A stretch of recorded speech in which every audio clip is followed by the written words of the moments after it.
Councillor Bell. Yes, I'm here. Okay. Jessica, I think that's everyone. Okay, great. Okay, good afternoon, everybody, and welcome to the Licensing Subcommittee. I'm just going to run through the protocols for the meeting. Please only speak to when invited to by the chair. All participating members are to keep their camera on during the proceedings unless they're having connection issues. If you wish to speak, please raise your hand and direct all communications via the chair. Please ensure officers remotely attending that your mics are muted when you are not speaking. If you are referring to a specific page number or picture in the report, please refer to the page number. If you're having technical difficulties, please use the chat function in the Google Meet to alert the meeting. Please do not use the chat function for putting formal questions to the committee or to make other comments. Any persistent destructive behaviour will result in removal from the meeting. Could we please elect a chair for the meeting, please? Nominate Councillor Bell. Is that okay with Councillor Sizer? Seconded, yeah. Cool. Okay, thank you very much, and welcome again, everyone, to this afternoon's hearing. We have apologies for absence from Councillor Snell, for whom Councillor Pluvier is substituting. Any declarations of interest, colleagues? None. And we did have minutes from the 19th of October meeting, but unfortunately none of us were present at that one, so we're going to have to defer them for the moment. Our review hearing procedure is pretty standard. It's one we usually use. But anyone who hasn't been before, it begins with an introduction from the licensing service who simply explain what the case is before us. Then it's over to the applicant to make their case for up to 5 minutes. Then it's any responsible authorities responding, again up to 5 minutes to respond. And then if there's any other person making representations, I can see Mr. O'Driscoll, Mr. Izzo for the first item. You have a combined 5 minutes to make your case. I will give you a warning after 4.5 minutes, and I will stop you strictly after 5 minutes. After we've heard from all the parties, and at those stages only the three of us can put questions, we go into the discussion phase. That stage, all the parties may raise points through myself, and we may agree to amendments to conditions or to hours or other matters. After we've exhausted discussion phase, I'll ask parties to sum up, and I always do it in the same order as their original remarks. And we will then ask you to withdraw while we make our decision. Just in terms of today, we have 2 applications for the EODAX, 69 Hackney Road. So we will deal with the application for review first. Then we will take a short adjournment and return to consider if we want to go on to the renewal of sex establishment license item today. But we will definitely deal with the application for review. I think that's most of what I need to say. So for the first hearing, the people I'm expecting are for the applicant, Philip Colvin, Jack Spiegler, and Aurora Foxcroft. You are present. I've got Mr. Chewett down for licensing and PC Ryan for the police, both of whom I can see are present. And as I said before, Mr. Izzo and Ms. O'Driscoll as other persons. I think it's all the parties that I'm expecting to hear from. So with that, I will go over to Mr. Colvin to make your introductory 5 minutes. And I will give you a warning after 4.5, and I will expect you to stop at 5. Councillor Bell, can we have Suba introduce the item? I'm very sorry, you're quite right. I was rushing ahead. Suba, please. Thank you, Chair. Licensing Service are a receipt of an application for variation of premises license under Section 34 of the Licensing Act 2003 for Earth, 15 to 17 Stock Newington Road, to extend the licensable activities in the event space area until 4 AM on Friday and Saturday, to remove Condition 24, and to amend Condition 37 as stated in the agenda. Since the draft of the report, the applicant has submitted additional information in which they have reduced the terminal hours of the sale of alcohol on Friday and Saturday from 4 AM to 3:30 AM, withdrew wearing Condition 37, reduced the capacity at the event space from 1,500 to 1,200, and to increase the minimum number of SIA supervisor from 2 to 5. Environmental Protection has withdrawn their representation as they were satisfied with the noise assessment carried out at the premises. We have also received an additional information from one other person which has been circulated. Representation remains from licensing, police, and other persons. I have nothing else to add. Thank you, Chair. So can I just confirm that those amendments were circulated to the other persons? Yes, Chair, I can confirm that all those amendment documents have been circulated to all parties. Right, so they should know now there's no late admission. Yes, Chair, I can confirm that the condition 37 is been withdrawn from the variation, so it remains as the original license. Okay, sorry about that false start. So, Mr. Colvin, it's over to you.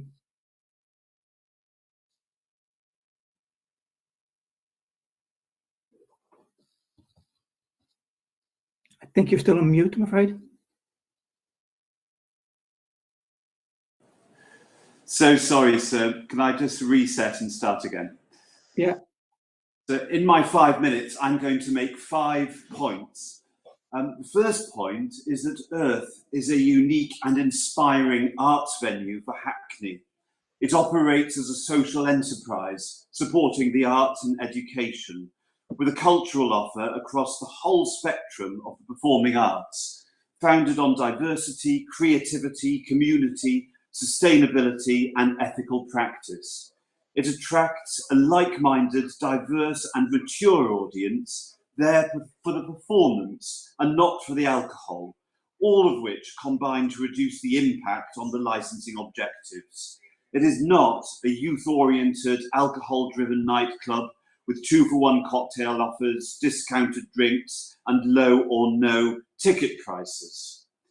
Secondly, the purpose of this application is to accommodate artists who wish to perform late at night and audiences which wish to attend such performances. That proposal has attracted warm support, including from local residents and cultural institutions. There are 57 representations and 10 letters, including, for example, from the Barbican, Sadler's Wells, the Roundhouse, and the Music Venues Trust. All of them speak of the high standard of management and promotion of the licensing objectives locally. And this is reflected in the withdrawn EHO representation and the fact that it's no part of the police case that the venue is a crime generator. It's a large venue. If it was making a significant direct impact on crime or nuisance, there would be evidence from the authorities to that effect. Indeed, my client has recorded no attendance or call-outs to the police during its whole time in trade. Thirdly, my client has carefully considered the representations and has made proposals accordingly, including reducing the hours of the application, leaving last entry where it is, which the police particularly wanted, reducing the capacity of the event space by 20% throughout the whole week, more than doubling the conditioned SIA requirement, and in adopting an improved dispersal policy, which was a particular concern of the licensing authority, and that includes putting SIAs with body-worn cameras on the corners of residential streets beyond their operating hours to provide a uniformed pacifying presence in the area. And the conditions which are proposed are at pages 6 to 8. Fourthly, in terms of cumulative impact, the application is to extend the terminal hour of 2 AM to 3:30 AM on 2 weekend nights, i.e. 3 hours total per week. On the other side of the equation, there'll be a reduction of capacity, not just on the nights applied for, but on every night of the week. Thinking then of the customer journey, there'll be no change to the arrival time since last entry remains where it is. There's no evidence of detrimental impact from queuing. There's no noise breakout since the major noise attenuation project just completed. And upon departure, there'll be an improved policy for dispersal and street guardianship. And the gap between last entry and terminal hours will allow a more controlled and longer dispersal. And fifthly, the experience of Village Underground, which was granted longer hours for much the same reasons, was that it has not impacted on the licensing objectives. It's the same operator, the same standards. He's always done what he's promised this council that he would do, both there and here, and he's always done it without harm. Mr. Foxcroft frankly needs this extension due to the financial predicament caused by the pandemic. And if he's given the chance, he won't squander it. He's written to the 7 objectors, and he'll continue to work with the authorities and the community to ensure that he operates without harm. And so finally, and accordingly, I submit there will not be an increase in cumulative impact so as to comply with policy LP10, and there are robust measures to mitigate the risks to the licensing objectives to comply with policy LP3. Thank you very much indeed. Those are my submissions. Thank you. That was very time to time. Members, any questions to Mr. Cullen at this stage? No, we'll move on to the next stage. Mr. Chewett. Thank you very much, Chair. I'll keep the representation very brief. It's in today's agenda at Appendix B3. So the representation is made on the grounds of the prevention of public nuisance. This is an application which seeks to vary the existing premises licence of a site which is within the Dalston Special Policy Area. And this is an area which has been identified as suffering from a cumulative impact as a result of concentration of licensed premises in the area. In the representation, I invited the applicant to make additional submissions, which has been done quite extensively. I've had regard to that, the additional submission, the information contained within it, and the diverse range of events that take place at the site, along with the reasoning behind the application. It's of course a large site, but the issues now are quite narrow to that being just the additional hour being sought from what was originally being sought in the original application. So as you've heard, the proposal was now just to extend the hours in the lower level event space, which was originally to 4:30 AM, but it now seeks 1 hour to 3:30 AM. So that is all that's really been considered this afternoon. Just going back to the additional submission, I think if you are minded to grant, and this is something we can of course come to in a discussion stage, but if you are minded to grant those conditions, those capacity limits for the 3 areas of the site could potentially be attached as conditions. So that's the event space at 1200, the restaurant and bar at 300, and the theatre at 752 capacity. So that's something that could be discussed. However, the basis of the representation remains, and that's the potential negative impact as a result of the proposed additional activity, given that up to 1,200 persons could be present at the site at a later hour into the night. Thank you, Chair. Could you just repeat those numbers for me, please, David? Yes, of course.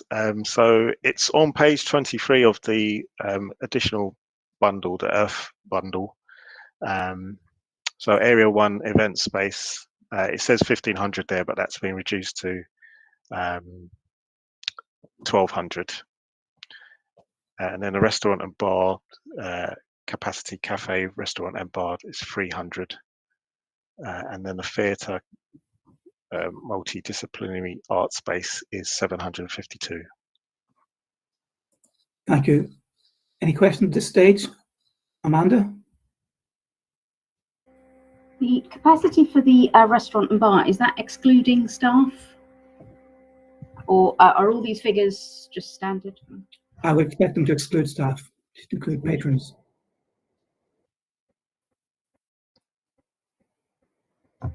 Any other questions at this stage, Mr. Chewett? If not, I'll move on to PC Ryan to make your representations, please. Good afternoon. Yes, I think David has said most of what I really, just that it's in the special policy area. We are experiencing problems of antisocial behaviour and crime and disorder in the street in Dalston in the early hours of the morning. So we welcome the dispersal policy because that will really help to allay our concerns. One thing that I do want to point out, especially something that we observed this weekend, with the long queues that are snaking round into Crossway, There were very long queues. I don't think they were marshalled very well. We did observe the queue. There was no need for police to intervene, but we did notice that the pavement was blocked and people had to go in the road to pass. But I'm sure that's something that could be just noted by the venue for the future. Yeah, our main concern was dispersal onto the streets at that time in the morning when we've got a nearby club that's got a nearby club that's dispersing at the same time. That's our only issue. But it's not much more for us to say. Thank you. You've heard the applicant's claims they are not a venue causing problems at the moment for you. Is that largely accurate? Yes, we generally don't get called there. Any other questions to the police at this stage? If not, so Driscoll, do you want to go first? Nora Driscoll, can you turn on your microphone, speak to us?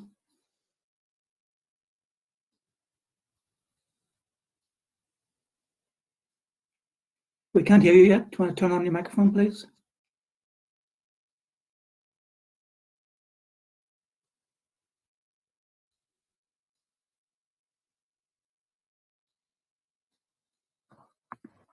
I've got Nora's mobile number. I'm just going to try and give her a call. One moment. We can see you, but not hear from you, I'm afraid. Can you work out how to unmute your phone?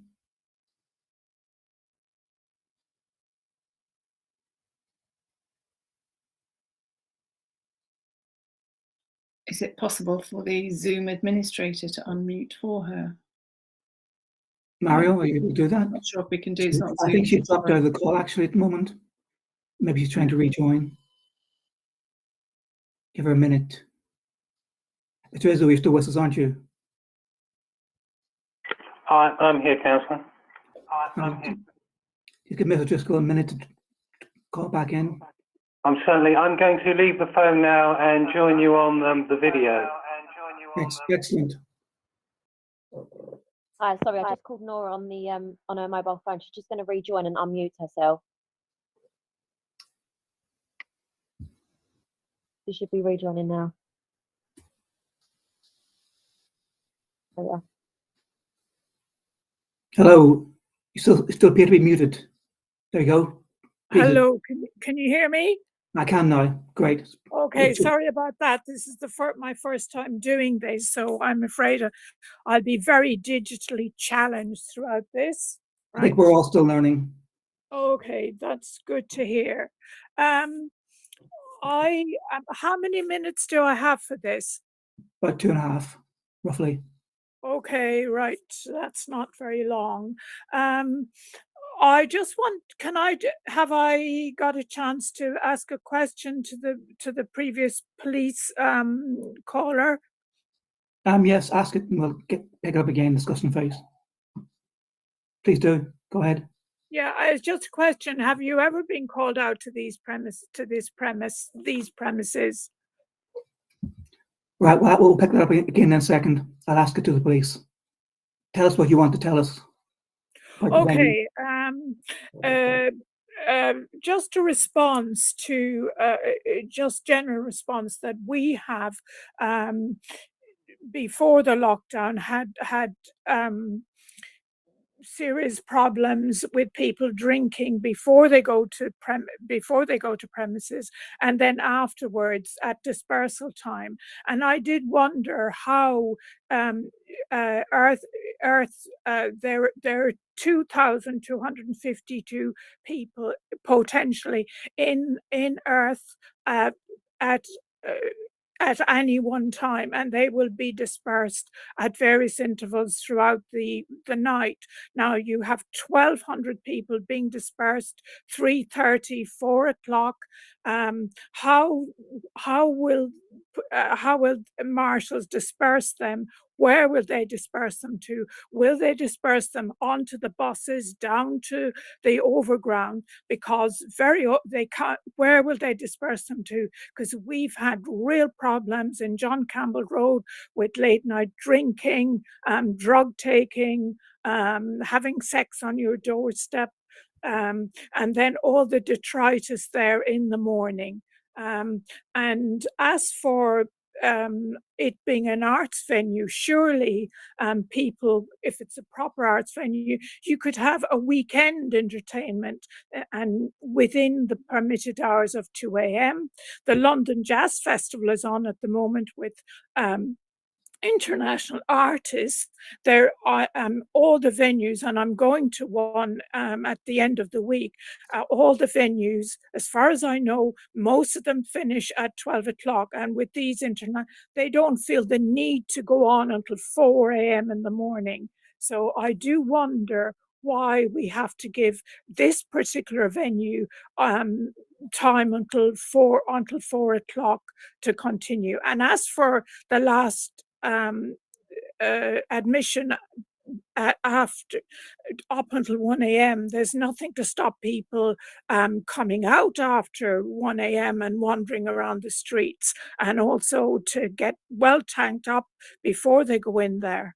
So I think there are a whole lot of social issues for John Campbell Road and the surrounding streets. I'm only speaking for John Campbell Road, and I have it on anecdotal evidence from work colleagues that Shacklewell Lane has had similar problems.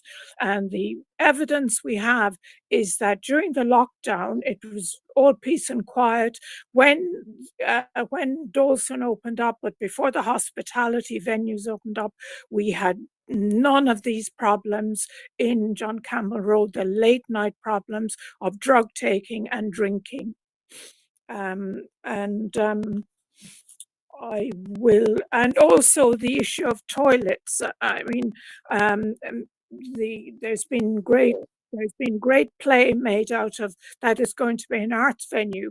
There hasn't been any indication from the owner that he's going to provide for 2,500 people how many toilets are going to be there, because what we find is that when people come out of clubs, they need to find the John Campbell Road seems to be the local public sewer.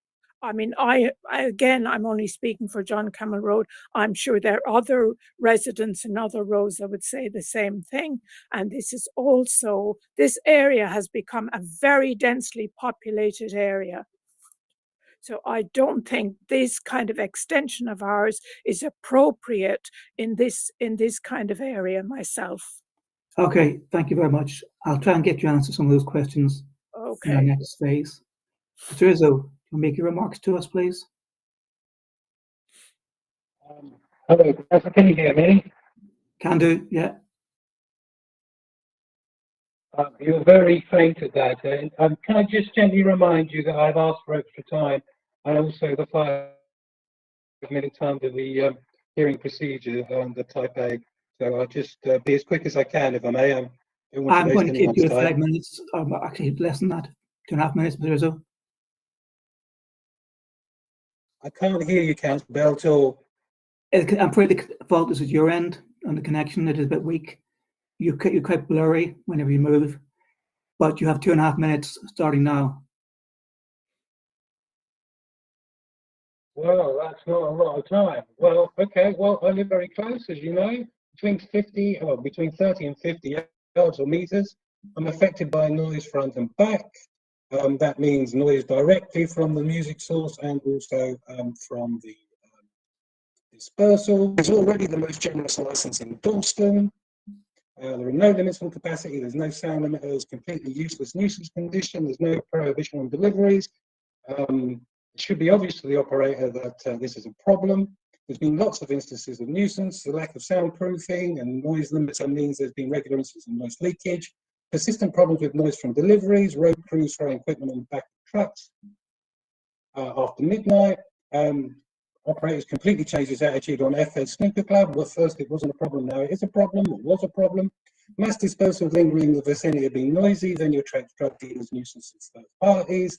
Applicant said there wouldn't be any smoking outside, but there is, and there will be. 100 people could queue inside, but we refused to give the capacity previously. There's been queuing past my door, which has been a problem, just getting out of the house.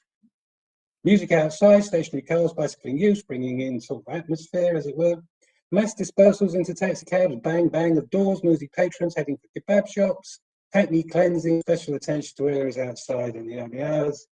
I've read through the applicant's materials. It's the usual tropes. It's we need to make more money, give the customers what they want, and for he's a jolly good fellow.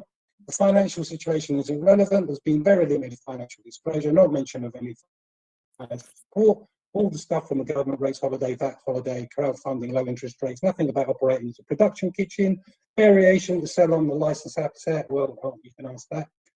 Typical ones found the representation of favours, well, it's the haves and the have-nots. So I've noticed that Earth's existing license includes safeguards to prevent the risk of public nuisance, crime, disorder.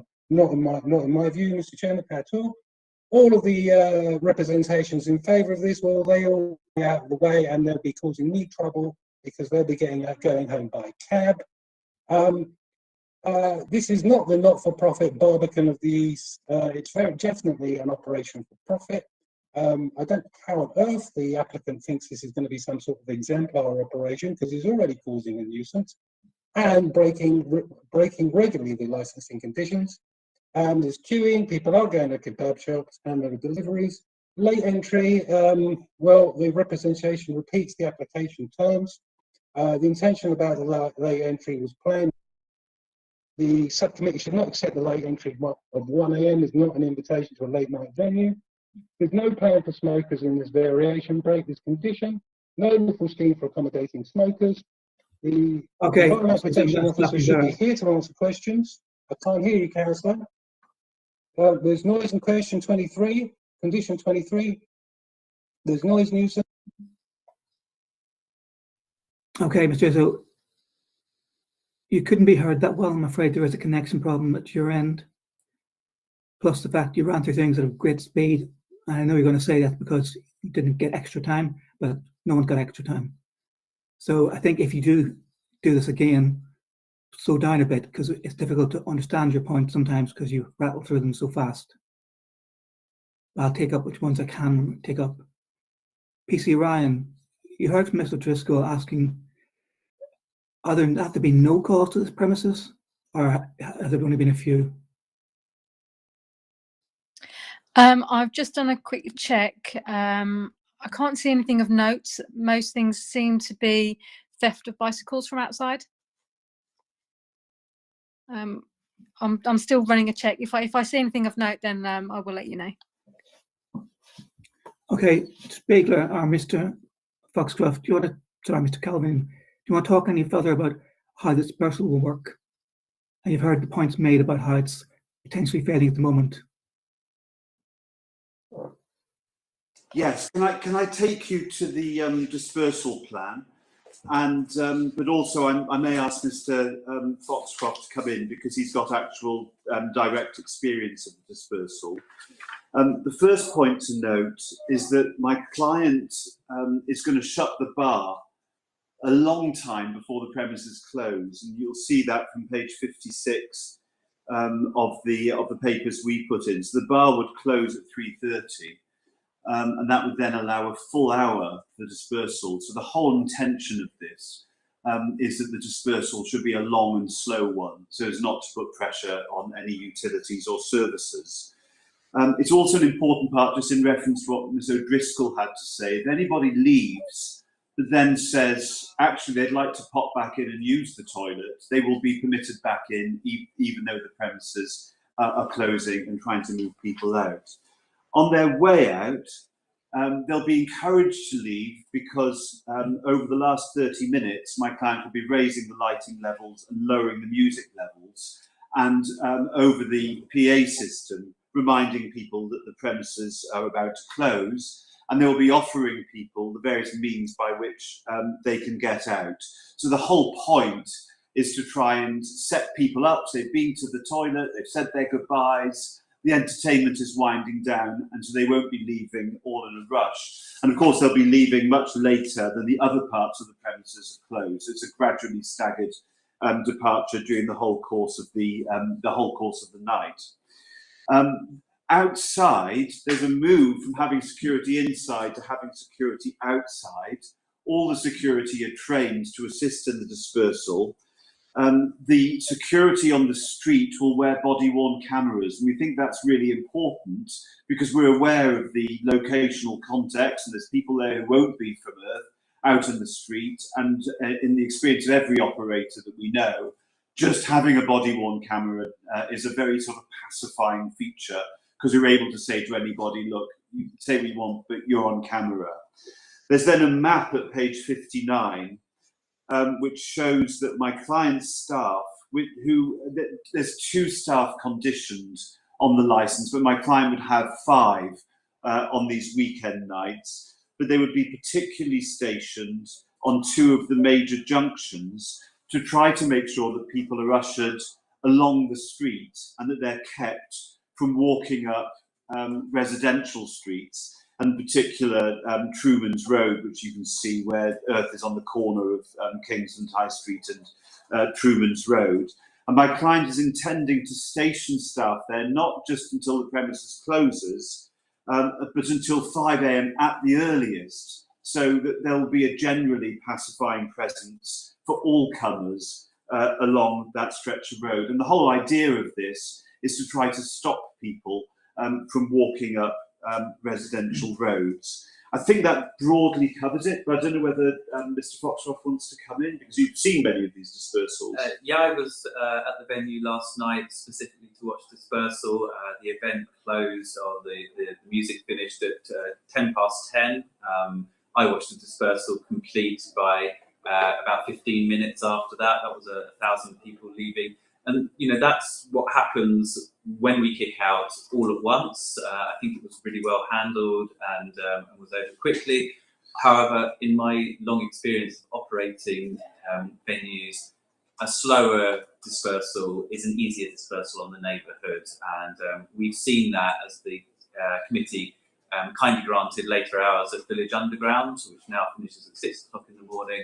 And we've had no complaints over dispersal. And I think that underscores the fact that it is an effective method, and that would be something we'd like to bring in here at Earth. So this second blue star is roughly outside Mr. Izzo's, so it might help that area. So sorry, so I didn't quite understand the question. It's not what you said, it's just the reception. I just didn't quite get it. I believe there are 2 blue stars on your map when you sent us. Yes. That's where you're intending to put those surprises at the dispersal. I think Mr. Izzo lives... He lives close to the second, most southerly blue star. Second, so there would definitely be eyes over Mr. Izzo's address, because there'll be people stationed immediately outside the premises, and there'll be at least somebody with a body-worn camera just a few yards south of that on the corner of Crossway. I have to say, I don't show your face in body-worn cameras. Particularly when people are drunk, I don't think they take much notice of whether or not they're on camera or not. I don't think that makes any difference. But being there can make some difference. I take it from you, sir. You've got a lot of experience, and it's a matter of perception, I guess. Can I just check what hours now have been applied for? You're still planning to open to 4:30 Friday and Saturday. No one's frozen my end, but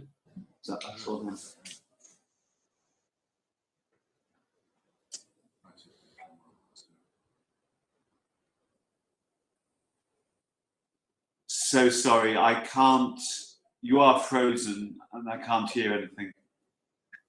Everything seems fine my end. Can other colleagues see me? Yes.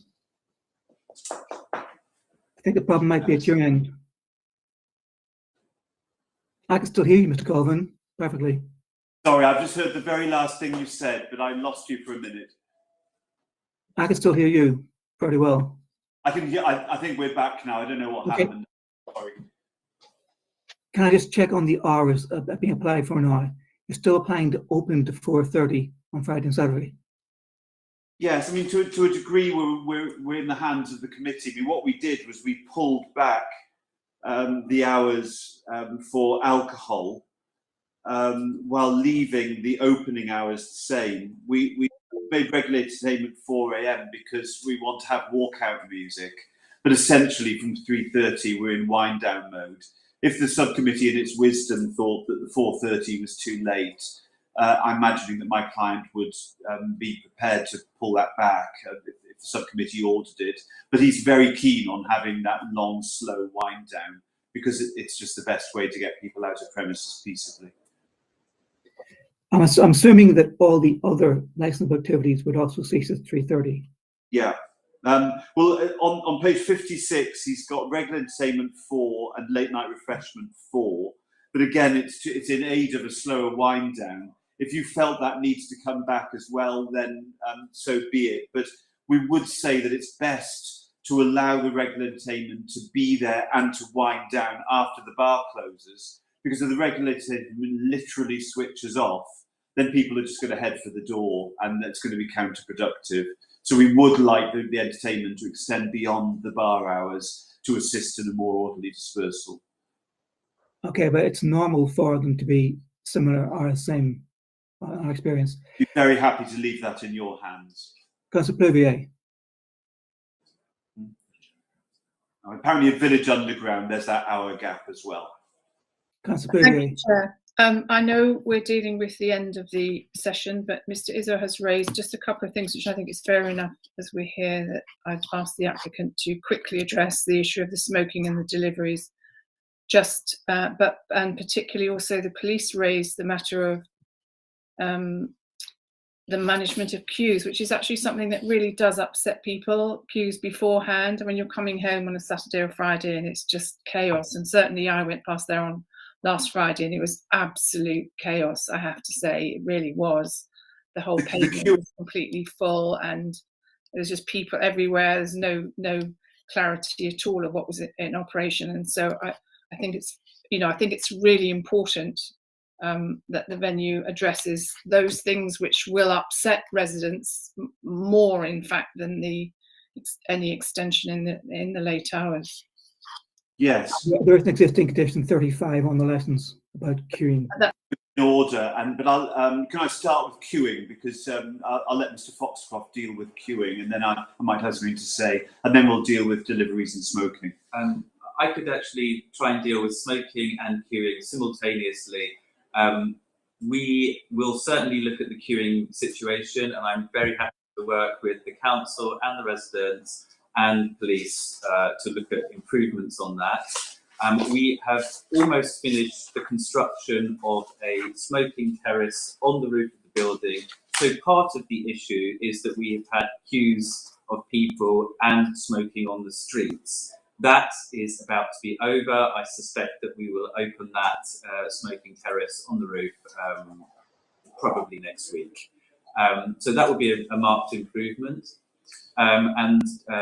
You'll perhaps remember from our original licence application that there was a condition for smoking upstairs on the terrace, which David Chewett allowed us some flexibility on, because in the first instance we waited 15 months to get planning consent for that. It kind of got lost in the system, and then shortly after we got consent for it, we went into COVID and lockdown. As soon as we got out of lockdown, we started building. That will be ready shortly. So it'll be a big piece of the puzzle on to improve the situation on the street. And as I said, I'm very happy to work with the council, the police and local residents to improve on that. Can I just say another word about queuing? I'm sorry, Councillor Pluvier, that you saw what you saw. I'm wondering whether the solution to this is that you condition that my client shall have a queuing management plan, which will be agreed with the licensing authority. And then it'll show things like barriers, deployments and so forth. And then you'll recover control of that element. I'm disappointed to hear what you saw, but clearly it's something which my client will have to work on. I think that would be really useful because certainly Mr. Izzo's front door is right there. There are people that actually have to go in and out of their houses right there. And if that wasn't, I know this isn't what we should be dealing with now, but I thank you for raising it. And I think it's a good opportunity for us to consider putting that on, and for you to accept that. That would be really useful, because although there's a wide pavement there are narrow pavements around in a busy junction. It'd be really useful. Okay, thanks. Thank you. And your second point was about deliveries to the premises. Yes. Yeah. I mean, there are deliveries at different times. My client is not actually aware that they cause a nuisance, but clearly a vehicle arrives, things are delivered. That may inconvenience people. One of the things my client is thinking about and has been discussing with me today is that some deliveries go in through the front and some deliveries go in through the back on Truman's Road, depending on which part of the premises the delivery is being made to. The ones on Truman's Road are at the back of the building in a yard, and my client is considering roofing the yard so as to create a little bit more acoustic enclosure. And if that were thought necessary, then it's something which my client is prepared to look at. The normal way we control delivery is by a time banding. Yeah. Before with and after with, there should not be any deliveries. Yes. So this is the crux of when do you get your deliveries of drinks, etc. At times of day. The deliveries come during the daytime. Refuse collections by Hackney Council come during the daytime. I think the area of concern is that when we have large artists or arts organisations on tour, they will come in during the day, they will deliver equipment and sets and props, they will run their show, and then they need to get some of that out of the building into a van to go back on the road for the next city. And so what I've been discussing with Philip this morning is I could roof over the yard at the back of the building. That would create a fully enclosed space for vans to drive into, load up and drive out again. So if the committee felt that that was the appropriate solution, we do work with our neighbours on loading, and when that's brought up with us occasionally, and we do have people managing that out on the back of Truman Road, so we can look at that issue as well. My client phoned me in Truman Road. There's a long line of residents along Truman Road, and there's one resident who, I don't want to say anything detrimental about anybody, but there's one resident in Truman Road who has expressed a concern about delivery, and my client spends quite a bit of time in dialogue with her. I'm not sure there's very much that could be conditioned other than to indicate to the subcommittee that my client wants to minimise this as far as he possibly can. And one way of doing that would be to acoustically seal that yard as best he can, and that may end up being the best solution. Councillor Sizer. Thank you very much. Thank you for all the information. My question feeds on from what you've been saying, actually, in that I can see from the notes that there's been some resident engagement, and you're mentioning resident engagement going forward, but you're also bringing in a few changes and tweaks to make the situation better for residents.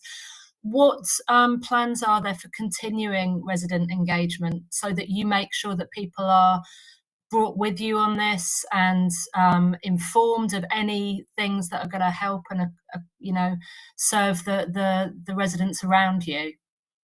Well, my client is very hands-on and engages informally with residents all the time. So, for example, the lady I've mentioned who lives on Truman's Road, my client is in very, very regular dialogue with this individual who feels free to meet Mr. Foxcroft, call Mr. Foxcroft, walk into the premises, and that's all absolutely fine. There's also a resident's telephone number which has to be given to one of the conditions of the licence. My client doesn't have a big residential difficulty, but if the subcommittee thought there needed to be something more formal, so there should be a regular meeting, say, I don't know what, twice a year or something like that, which is more formal and minuted and so forth, I'm sure that my client would be really happy to do that as a piece of community engagement. And he could then circulate local residents, invite them in at a time when, part of the premises is not operating, where everyone can sit down and have a coffee and concerns can be worked through. That would just be good community practice, and it's not currently on the licence. So we'd be very happy to have a condition to that effect. Thank you. That's really helpful. Yeah, it was just starting to think more strategically and going forward what you'll do with resident engagement. So thank you for that.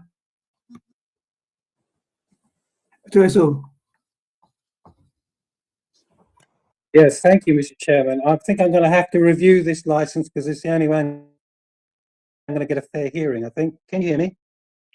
Yes, still a bad connection, but we can just about hear you. We can't Yeah, just I vote here. think I'm going to have to review this license to get a fair hearing, okay? The applicant really needs to get real. The applicant is persistently breaking condition 21, and there is no plan for smokers to circumvent that regular breaking of condition. The smoking area on the roof is planning permission until 11 o'clock at night, so we won't cover this variation. So there'll be nowhere for anyone to smoke if this variation is given. There's nowhere for people to smoke already. The applicant has had 4 years to breaking condition 21, continues to break condition 21, hasn't got a plan not to break condition 21. So I just want to make that very strong point, particularly if you're taking into account the applicant's behaviour with regard to the cumulative impact policy and the conduct. So if I just repeat, condition 21, not been following that. You can look at the pictures, which I've shown people smoking on the pavement, not supposed to be doing that, according to the licensing condition that is already there. As for deliveries not being a problem, I'm constantly woken up by deliveries that we place. Mr. Foxcroft says these deliveries are in the day. They are not in the day, they are at night. Have a look at the pictures. They're date and time stamped. Now, I woken up this morning at 3:30 by a delivery at this premises.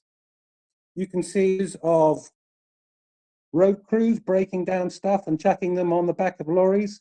The pictures I've produced, I've put into the licensing committee. We're talking about Sunday night, Monday morning. You've got an hour or 2 hours, perhaps sometimes, of just stuff on the back of a lorry, very loud bang, bang noises.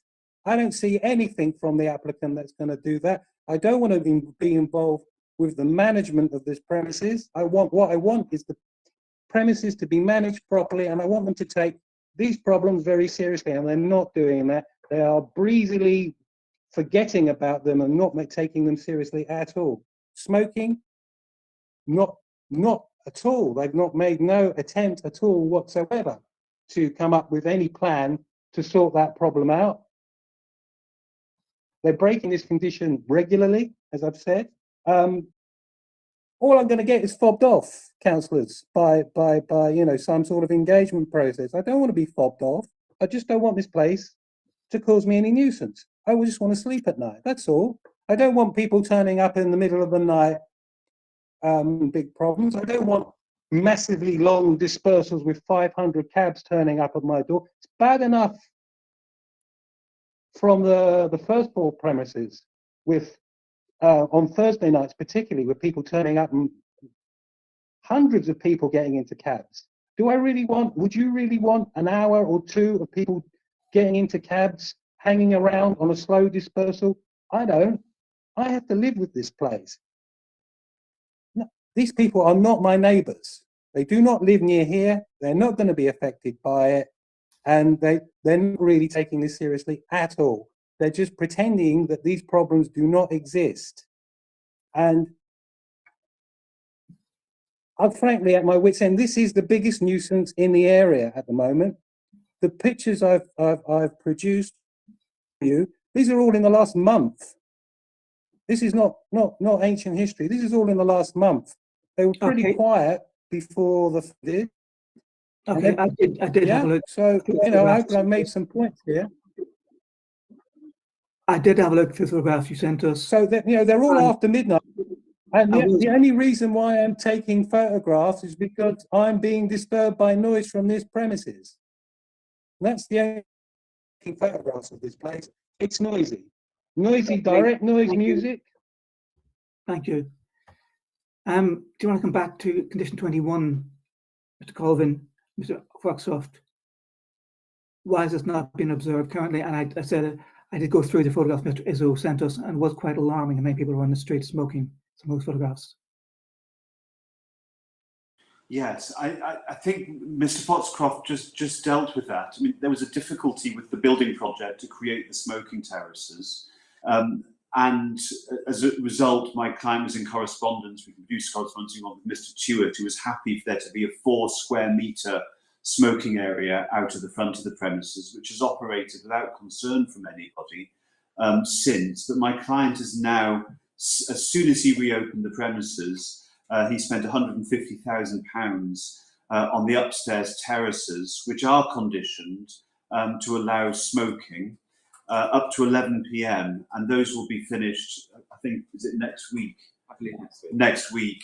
Beyond 11 p.m, my client can't have smokers there in compliance with that condition. But there is another area which is, as it were, internal to the building but open to the skies, where my client will be able to have smoking so as not to cause disturbance to anybody. My client is... He hears quite clearly from us that we expect Condition 21 to be applied strictly from now on. Yes. Yes, the smoking terrace that we've been building since we reopened after COVID should be fully opened next week. It's licensed until 11 p.m. and we will start working on a new area of the building which is adjacent to that roof smoking area, which is behind walls and so would not have sound bleed, but is open to the sky. So I really do believe that that issue will be resolved. And to answer Julian's point, because we waited a very long time for planning consent, some 15 months, we needed to go and speak to David Jewett to ask him to allow us smoking on the street for a temporary period. And again, that temporary period is about to come to an end. Okay, but if there are any further delays to the building work, etc., you tell your customers they go without a cigarette for the night. Don't go out in the street again. I think any further delays, the customers... Plan for it now, Councillor. Yeah, sorry. I think what my client has made clear is these works will be completed. If there needed to be an extension, it does seem to me we can't keep on doing it by a temporary dispensation. We'd need to apply for a variation and have it formally looked at, particularly given what Mr. Rizzo has just said about it. So, but in any event, that is the proposal, that it's completed and Condition 21 fully operational by next week. Okay, Mr. Church wanted to come in.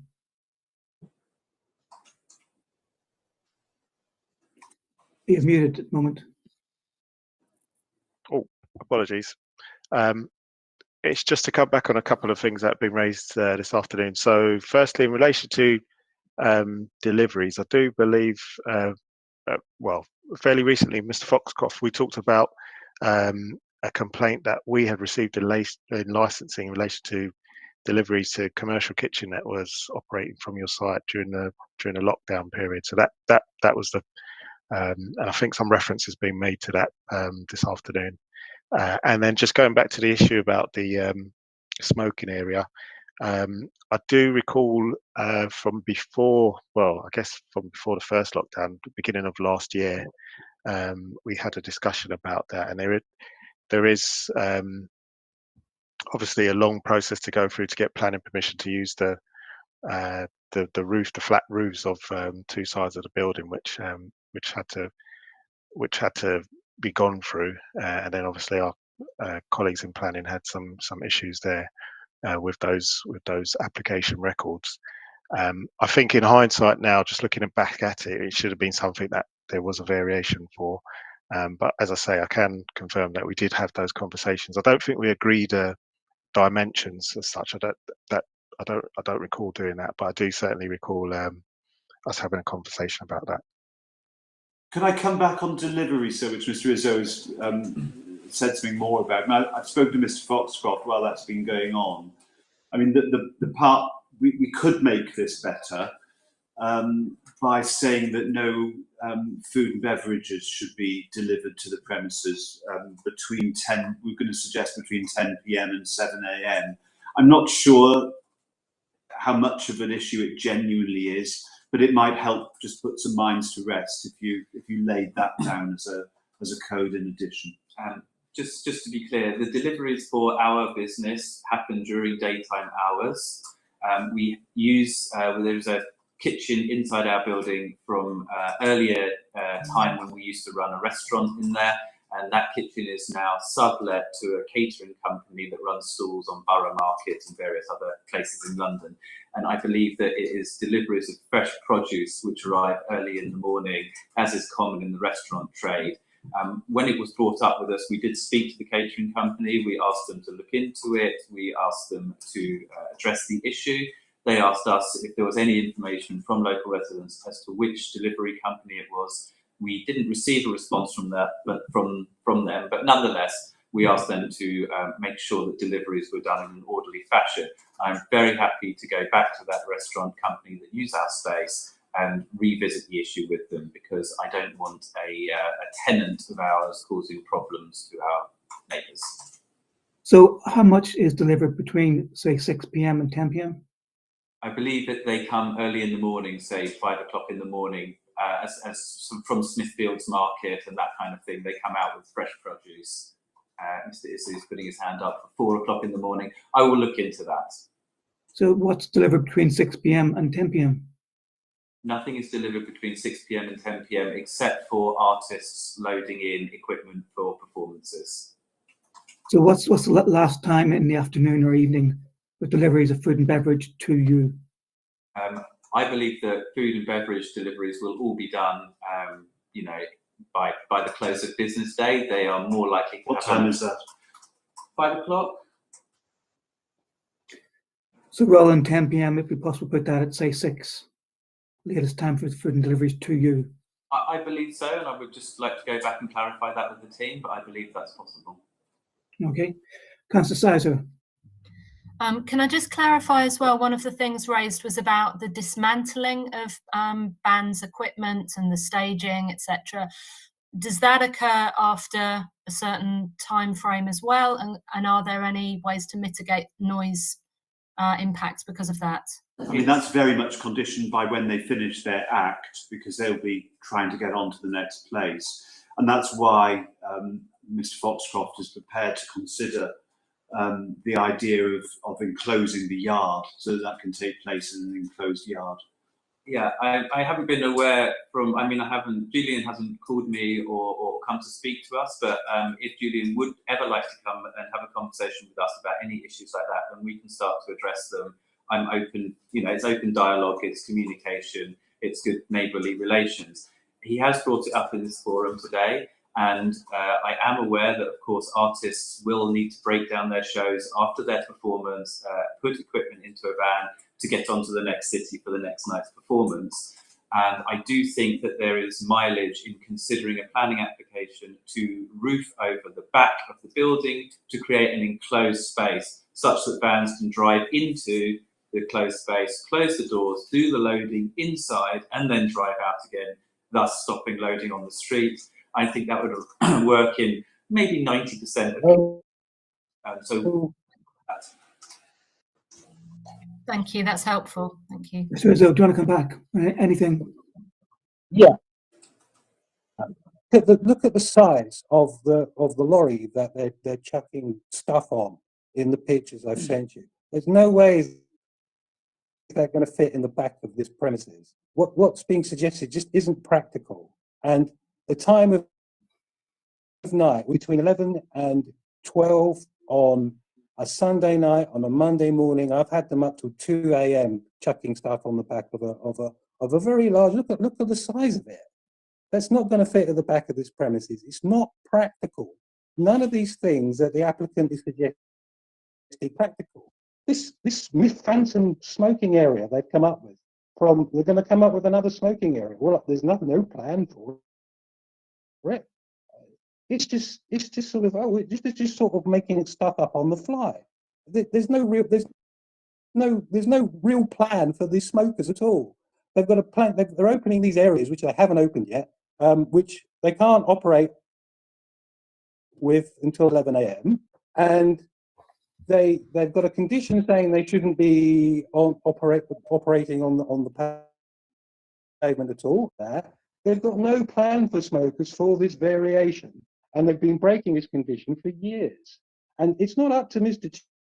Stewart to say it's okay. You can just break the licensing condition. It's not for the applicant either to say, oh look, we fancy breaking this licensing condition. It's just not how things are done properly. The applicant just doesn't do things properly. That is my concern. It's all very well saying, oh, these bands want to break stuff down late at night. Well, it's going to cause a nuisance. You're chucking heavy equipment on the back of a lorry late at night, it's going to cause a nuisance. Whether or not the applicant or the people using these premises want to do it, yeah, of course they want to do it. And of course people want to go out late at night and have some fun, of course they do. But they're going to cause a nuisance. This is what licensing is for: prevention of public nuisance, prevention of crime, all the rest of it. The applicant just hasn't really addressed these issues properly. It's all very well saying to me, I can come along and be part of their management situation, but I expect this, what ostensibly looks like a professional setup, to actually understand this. And all I see is essentially through real problems and not really addressing them, just kicking them into the long grass and expecting me to be strung along and fobbed off. I don't want to be strung along and fobbed off. That's not my. I want proper licensing conditions. Okay, Mr. Cazzo, thank you. Well, what I would like, Mr. Chairman, is proper enforceable licensing conditions. I don't want to be involved in a matter. I agree with you. I'm a bit strange how Condition 21 was handled, but just to say, I don't think it quite hurt Mr. Tuitt speak about it in the same terms that you did, but it should have been sorted out properly by way of a variation, perhaps rather than whatever you're suggesting. Mr. Colvin, do you want to come back?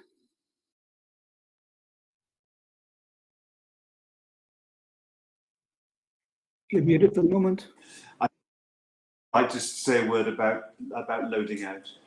Yes, as I mentioned earlier on, I think that this roof over the yard to create a sealed environment for loading to happen will work in around 90% of the cases. Julian is right that occasionally large international bands do arrive, or large international performances of other art forms do arrive in larger trucks, and we will have to look at how to load those trucks. I appreciate Mr. Isu has raised this concern. We will take it seriously. I'd like to work with Mr. Isu, or failing that, then work with David Tuitt to try and find a solution. There are venues all over London that have the loading in and out after events. It is a problem that can be solved, and we can commit to looking at that properly. Okay, I'm going to move us towards a conclusion in a second. So just a couple of things. You offer up a condition about it being required to stay a social enterprise. Just to make it clear, we're not going to take that.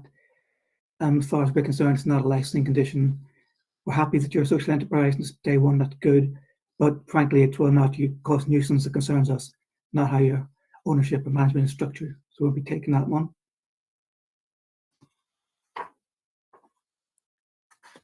I'm pretty certain we'll be adding a condition about no deliveries to the premises, probably between 6 p.m. and 7 a.m.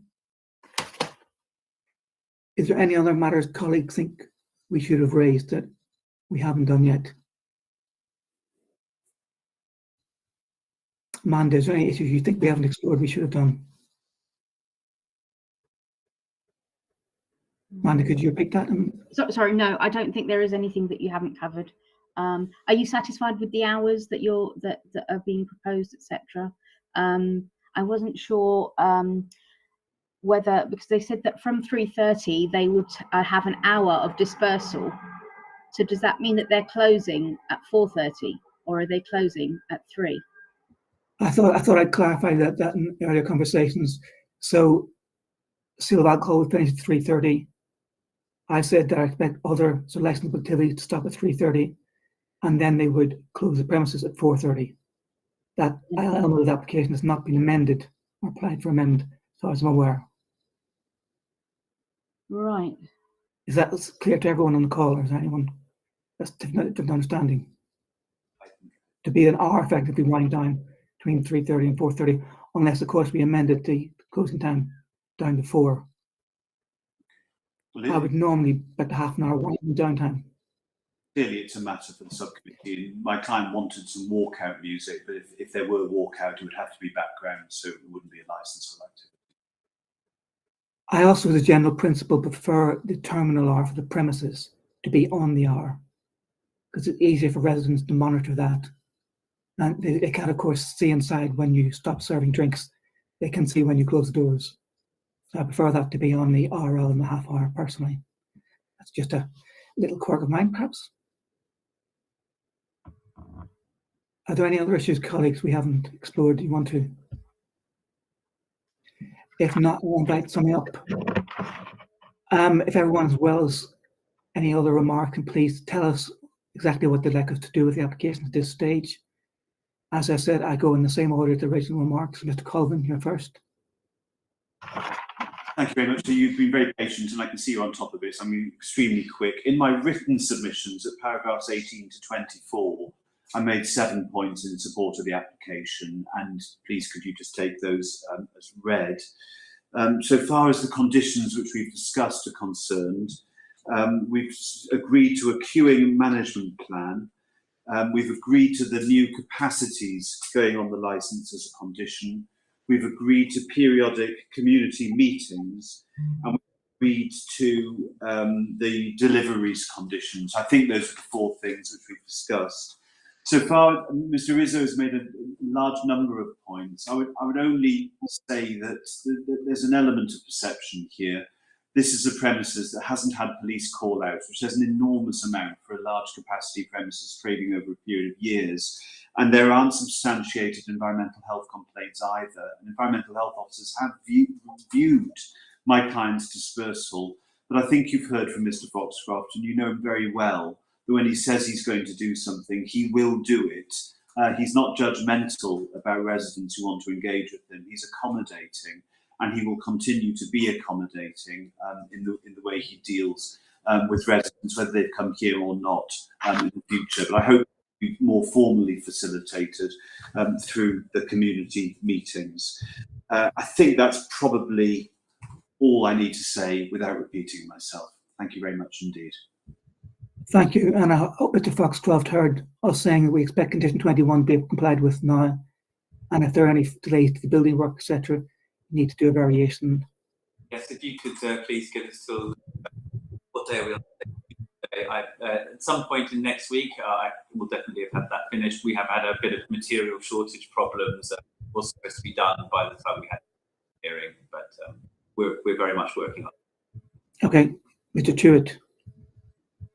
I know it's for summing up, Chair, but I do just have one question. Some reference is made to a smoking area that's enclosed but open to the sky. Is that already on the drawing that's attached to the licence, or is that an additional area? So the drawing, which is, well, 3 drawings, pages 113, 114, 115, sorry, 4 and 116. Oh. Yeah. No, I think I know which way you mean. It's literally directly outside the door, isn't it? On page 144, I see 2 places marked as booking terraces, and a much smaller one on page 142. Sorry, go on.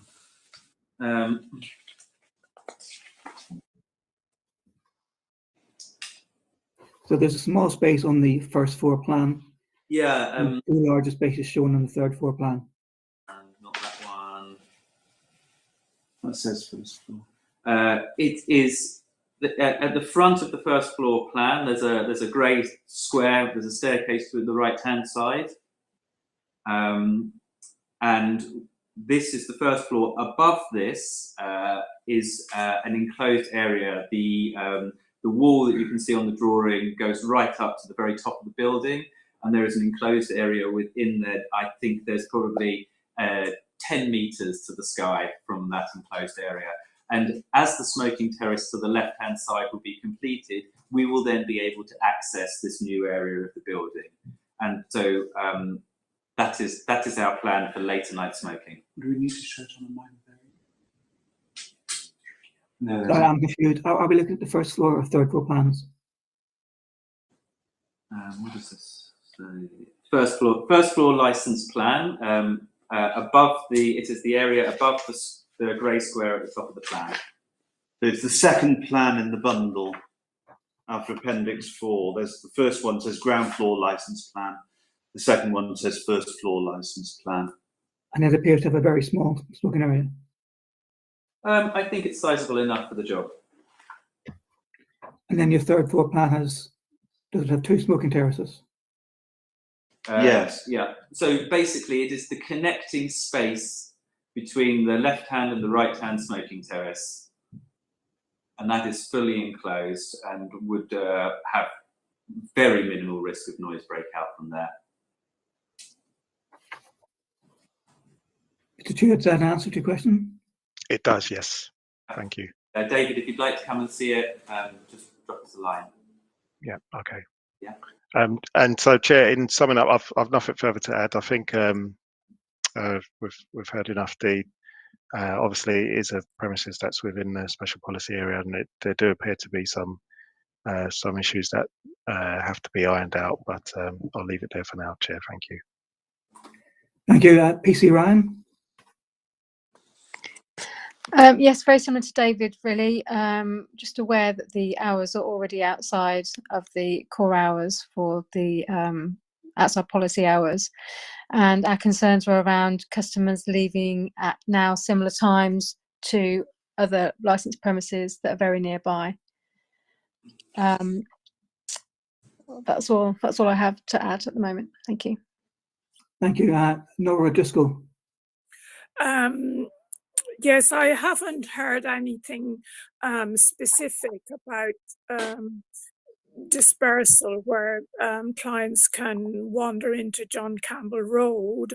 I haven't heard of wardens, for instance, at the top and end of the road. Probably you'd need 3, at minimum 3 at each end to prevent any of your clients leaving. Again, I would echo Mr. Izzo's comments about the cumulative impact of people leaving and the bans, the actual equipment, banned equipment being loaded up late at night, which it reiterates my point that this club, this premises is not really suitable for a built-up area like this. Yes. Okay, thank you very much. Mr. Izzo?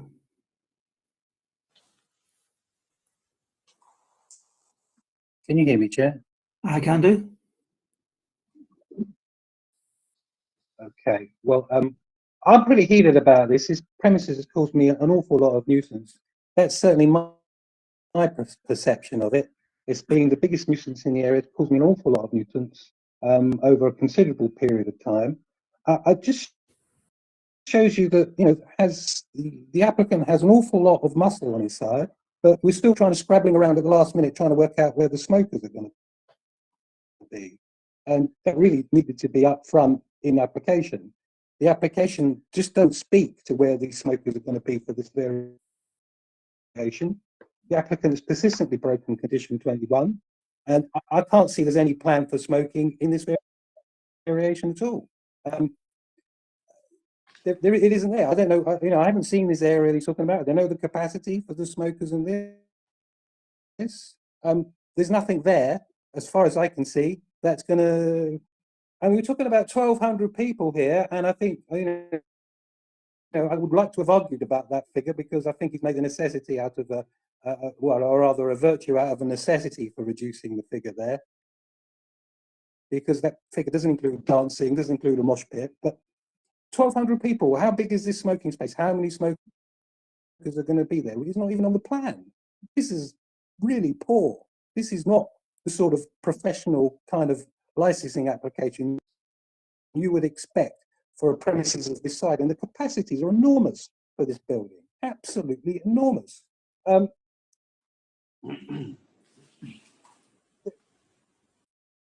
It doesn't strike me as being particularly professional, the way things are done, and it's all very well saying, oh, well, we'll sort this out later on, but you know, I have to live with this now. And I've lived with this for 4 years, and it has been really much a problem. The dispersal over an extended period, talking about possible cabs turning up here in the middle, all those people who say, oh, it'll be great being here, this entertainment, they're exactly the people who are going to turn up in cabs, who want to leave in cabs and go home to wherever they are in Wilton, way and places like that. So I'm left with essentially a whole load of noise, nuisance, and trouble. And the noise breakout is everything about this. Everything about this premises is wrong. The existing license is pathetic in its protections. Absolutely pathetic. It is the most generous license in the borough by far. And you can see there are some really basic protections that are missing from it. And for the huge size of it, it is shocking to me that this is just going to carry on. I'm probably going to have to review this at some point because it is just appalling. And, Please, you always have that right. I'm going to say this though. I just want to say one last thing, Councillor. I would have no problem with this premises at all if it closed at midnight, and that's it. If it stopped at midnight and there was nothing else going on there, that was it. I'd be fine with it, absolutely fine with it. The problem is the late hour of operation. Okay, thank you very much, Mr. Rizzo. Do colleagues have any final clarifications? No? If not, thank you all for attending this afternoon. I'm going to have a short adjournment, 10 minutes before we proceed to our next item. So if those, Mr. Forbes, Mr. Melody, Mr. Gardner, Mr. Stewart, anyone back staying for the next item could come back at 3:30, please. All right, I'm going to have a short adjournment. And if it wasn't already pointed out to you, we will, of course, make our decision this afternoon. And you can get a summary from licensing from tomorrow onwards. And we'll attempt to have the final written version out to you within roughly a week. Okay? Much indeed, Thank you very Councillors. much. Thank you. Okay, thank you. And I'll see you all back at 3:30, please.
Okay, Jessica, can you hear us? Thank you. Yeah, I can hear now. Thank you for waiting. Great. So, Suba, could you please introduce the first application? Thank you, Chair. Licensing service are in receipt of an application from the licensing authority for the review of a premises license under Section 51 of the Licensing Act 2003 for Eildor Acts 69 Hackney Road on the grounds of the prevention of crime and disorder following the numerous breaches of requirement under the Health Protection Coronavirus Regulation 2020 and continued unlicensed operation as a sex entertainment venues. We have received additional information from the premises license holder, which has been circulated. I'm sorry, I couldn't catch that. Sorry, we have received additional information from yourself, which has been circulated to all parties. I have nothing else to add. Thank you, Chair. Okay, just to clarify, the people I'm expecting for the hearing are Mr. Forbes, Mr. Melody, if I can see on my screen, and Mr. Gardner, Mr. Tewitt. As I said, we did have notification from up to 6 members of the public who might make presentations, but none of them have attended, except possibly Mr. Batt, who's not still on the call. So with that, as it's a review application, the person who comes first is the people who are making the application for review. So Mr. Gardner.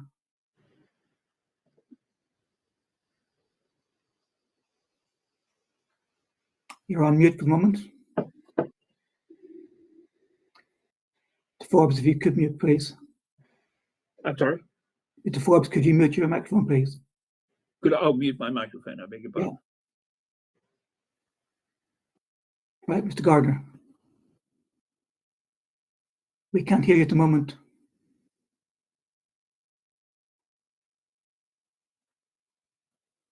You don't appear to be on mute, but we can't hear you. Perhaps your microphone's wrongly placed.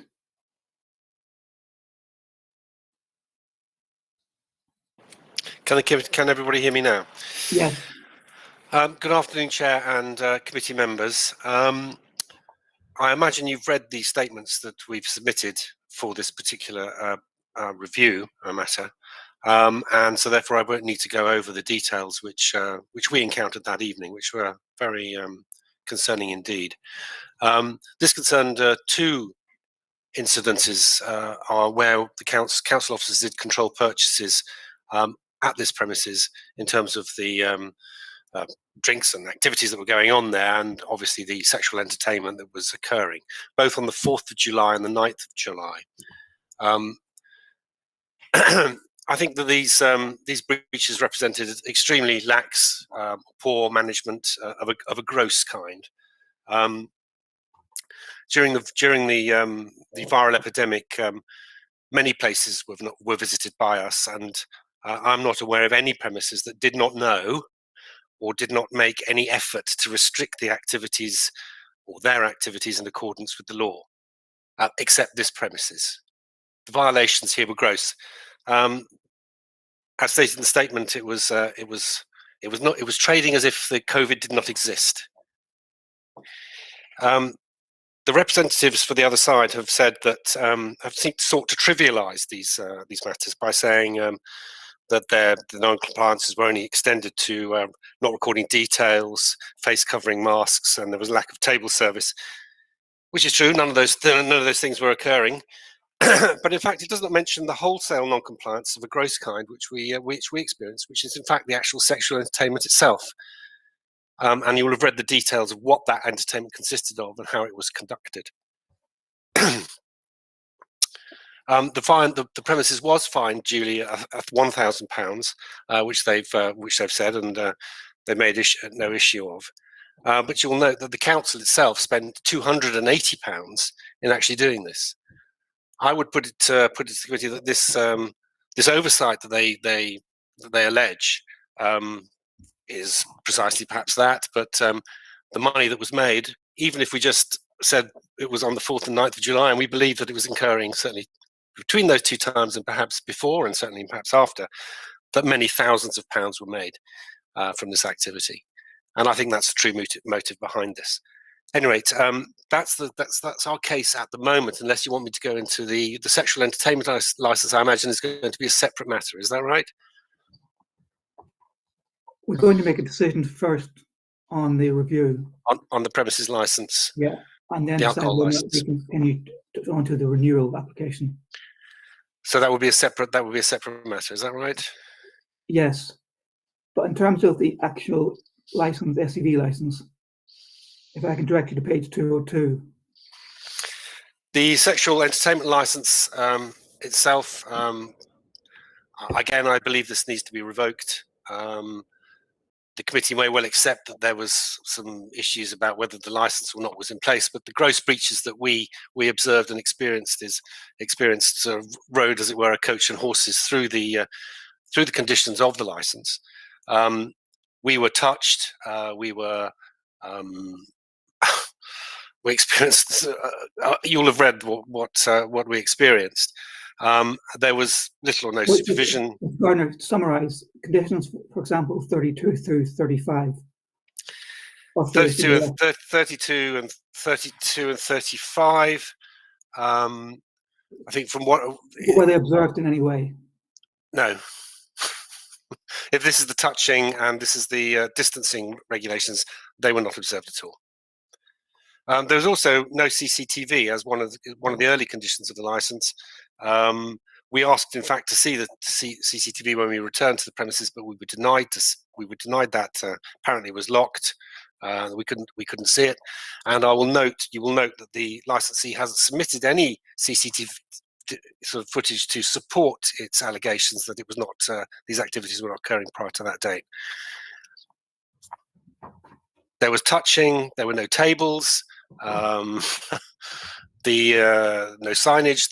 They've mentioned some unnamed steps, which they put a notice in the changing room, and done a verbal, by the sound of things, a verbal sort of conversation with the performers, and they've got some form of supervision going on. But in fact, we've not been invited to comment on those, or even to observe what their conditions are, or even to see whether or not they've got the tables or the raised staged area, which should be there for these performers to do their to perform on. Okay. Do you intend to call Mr. Tuitt? No, not particularly. Not unless I believe that his statement is clear in some regard. I mean, he might be able to add. I don't know. Amanda's got her hand raised. Amanda. I appreciate that you want to get to the point and keep it brief, because obviously a lot of it is set out in the statement. But can you clarify why, whether or not members should consider any of the other options available to them, and whether or not they could be appropriate alternatives? I personally can't see any alternatives other than that this premises license should be revoked. So you don't. What about a period of suspension? Do you think that? I'm not sure what purpose that would serve. Okay, I'm just trying to clarify. Thank you. To assist members, because they have to make a decision and they also have to consider all options. So that's why I wondered if you could clarify if there's anything else you could assist them with on that. No. I assure you we'll come back to that at the end. Thank you. So that's your initial statement, Mr. Gardner. Councillors, any questions to him?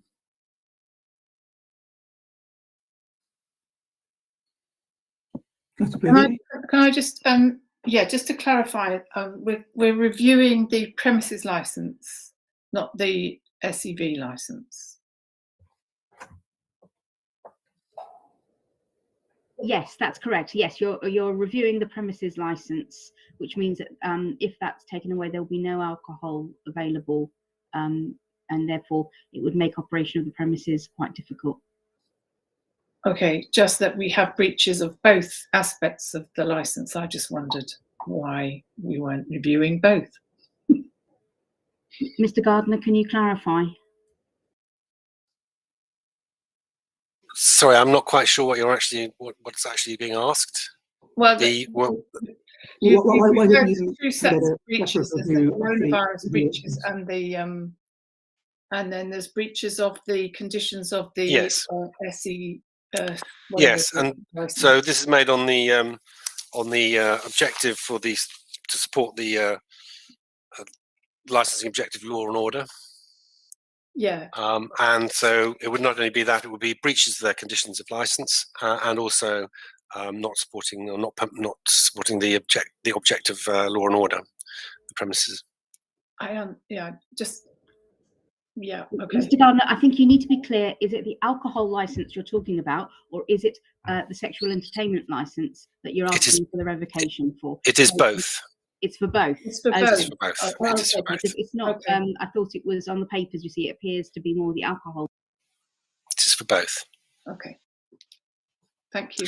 Of course, there is some question as to whether or not they had a license at the time, but I believe they've submitted some legal points on that particular aspect. I think on that point, we're satisfied that they had the application in for renewal and it was not determined. And therefore, unfortunately, we do feel that the application did continue in force until that renewal is heard. In which case, I'm asking for revocation of both licenses. Any further clarification needed from Mr. Gardner? Council says that officers do like us to be on screen at all times during these hearings.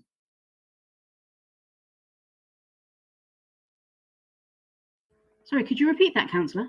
Councillor Sizer, I officers think do like Councillor Sizer is here. at all I times, think she is here. not on screen. Okay. I'm sure she'll be back. Shall we wait for a minute then for her to rejoin? There she is. It's fine.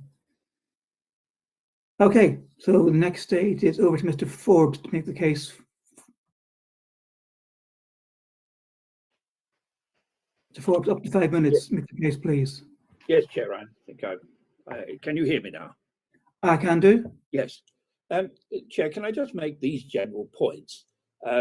You have all seen the detailed written submissions that I submitted last week because I was concerned to try and encapsulate the issues before we began this oral hearing. I think I've made it pretty plain that none of the factual matters alleged are disputed in any way. And I've also made it plain that Mr. Melody accepts that in respect of those matters, he is at fault. And he's not in any sense trying to trivialize anything.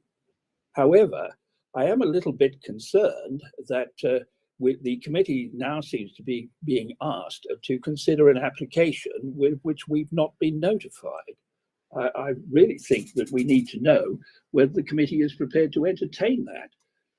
The committee is certainly being asked to consider an application effectively to revoke the premises license, but there is no application to revoke the sexual entertainment venue license.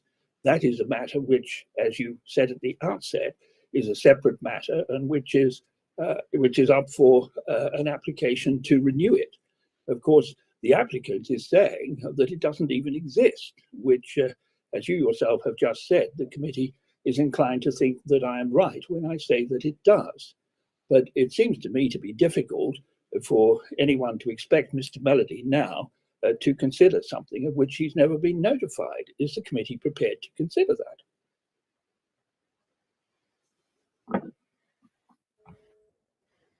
Amanda? Do members want 5 or 10 minutes to discuss this briefly? In the Yes, as discussed previously, we're going to withdraw for a few minutes and discuss that very matter, Mr. Forbes. Okay. And we'll return to you as soon as we can. Thank you. Okay.